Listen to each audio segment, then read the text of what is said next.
Sa videong ito, itatampok natin ang mga huling video ng mga pumanaw ng mga sikat na vlogger sa Pilipinas. Siguraduhin tapusin ang video. Tara, samahan niyo akong magbalik tanaw sa mga idolo natin na content creator na namatay na. Maraming nasaktan at kasama pa ko sa napaiyak sa pagpanaw ni Emma Nimedes na sumikat at nakilala dahil sa kanyang mga music video at vlogs. Pumanaw si Eman noong August 16, 2020 sa edad na 21 anyos habang siya nagka-confine sa St. Luke's Medical Center, Quezon City dahil sa sakit na leukemia, kidney failure and blood complications in particular. Nagka-publish noong September 25, 2020 sa kanyang YouTube channel na Emma Nimedes TV ang kanyang huling video na pinamagatang Last Vlog. Makikitang masaya si Eman sa kanyang huling video. Ipinunto pa niya na bawat araw na lumilipas ay isang malaking pagpapala sa Panginoong Diyos. May cancer pa rin ba ako? Meron pa rin eh. Kalma pa rin ako? At nandito pa rin ako sa aking hospital room. So ayun guys, nandito na po ako ngayon sa hospital. So ngayon guys, ito yung ginagawa nila sa akin ngayon. So ayun guys, kasalukuyan akong sinasalinan ngayon ng dugo. At makikita nyo yung makina dyan, yung high-tech nilang makina.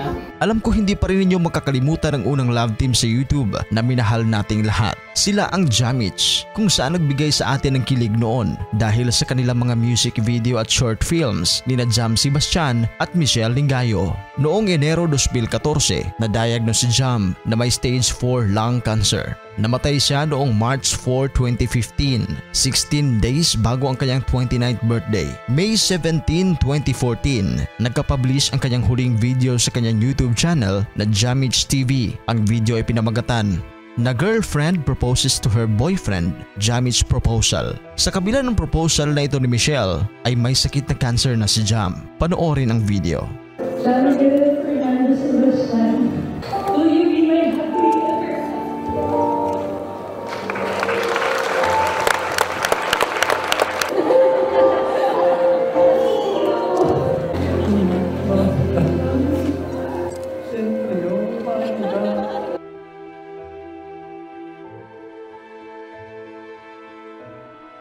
Lloyd Cadena. Ang social media personality na ito ay sumikat sa kanyang mga nakakatuwa at kuwelang mga video online. Marami ang nagulat sa nangyari kay Lloyd dahil napaka-aktibo pa nito sa kanyang social media. Noong September 1, 2020, isinugod sa ospital si Lloyd Cadena dahil sa mataas na lagnat at dry cough. Siya ay nagpositibo sa COVID-19. 3 araw nakakaraan, September 4, 2020, siya ay pumanaw dahil sa cardiac arrest. Namatay siya 19 days bago ang kanyang ika-27th birthday. Ang kanyang labi ay na-cremate kalaunan dahil sa protocol sa kasagsagan na rin ng COVID-19 pandemic. August 26, 2020, nagka-post sa YouTube ang kanyang huling video na may title, "May bagong hagdan na ang bagong bahay. Goodbye Toblerone Stairs."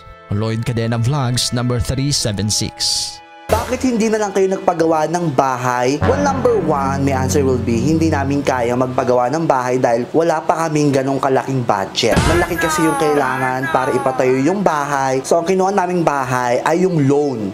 Yes, hindi po ito fully paid. Utang pa po ang bahay na ito. Naalala niyo pa ba si San Hidalgo o mas kilala bilang si San H? Siya ang vlogger na sumikat dahil sa mga public prank videos. Siya ang kilalang prankster ng Davao City. Ayon sa ulat, nalunod si San H sa Enchanted River sa Hinatuan, Surigao del Sur. Walang official report sa kanyang pagpanaw. Kumakalat din sa social media ang isang video ng isang lalaki na may binubuhat. Naniniwala ang publiko na ito ay si San H, ngunit hindi ito makumpirma. Lalo't may nagsabi din na siya ay na-cardiac arrest habang siya ay lumalangoy. Narito ang kanyang huling video. February 8, 2022, nagka-publish sa kanyang YouTube ang video na pinamagatang Baklang TikTokerist Prank Part 2, Our Last Vlog or Last Prank with Sad Emoji.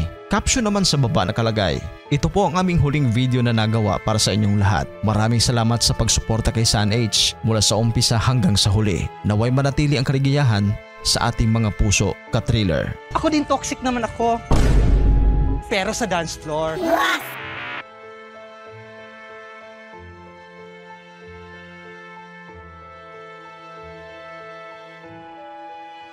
At panghuli sa ating listahan ay si Sammy Menese. Hindi sinapubliko ng pamilya ni Sammy ang tunay na nangyari sa kanyang pagpanaw. Kinumpirma ito ng kanyang pamilya noong November 29, 2023. Hindi na nila binanggit pa ang sanhi ng kamatayan ng nasabing kilalang social media influencer. Noong Hunyo 2021 ay ibinunyag ng kapatid nito na si Sammy ay tinakbo sa pagamutan dahil sa sakit sa puso. Gumaling na niya ito noong mga nagdaang taon, subalit bumalik muli ang sakit niya. Kilala siya sa paggawa ng mga comedy videos, lifestyle vlogs at mga nakakatawang skits kasama ang pamilya at malalapit na kaibigan. October 21, 2023, nagka-post ang kanyang video sa YouTube. Last video na kasama siya sa skits. Ito ang video na pinamagatang iba't ibang eksena or customer sa McDo. Real talk. Sabaw din ako ng manok, one piece chicken. O yung walang kanin kasi may dalang kaldero dito. Sa pagbabalik tanaw natin sa mga huling videos sa mga pumanaw na vloggers, bumalik din sa atin ang panahon na inaabangan natin ang kanilang mga video at masayang pinanood sa ating mga screen. Moral lesson, walang permanente sa mundo. Lahat tayo ay lilipas. Lahat ay mamamatay. Lahat tayo ay babalik sa alabok kung saan tayo nagmula. Kaya ngayon pa lang, piliin mong maging masaya at huwag mapagmataas. Lahat pwedeng mawala at magbago.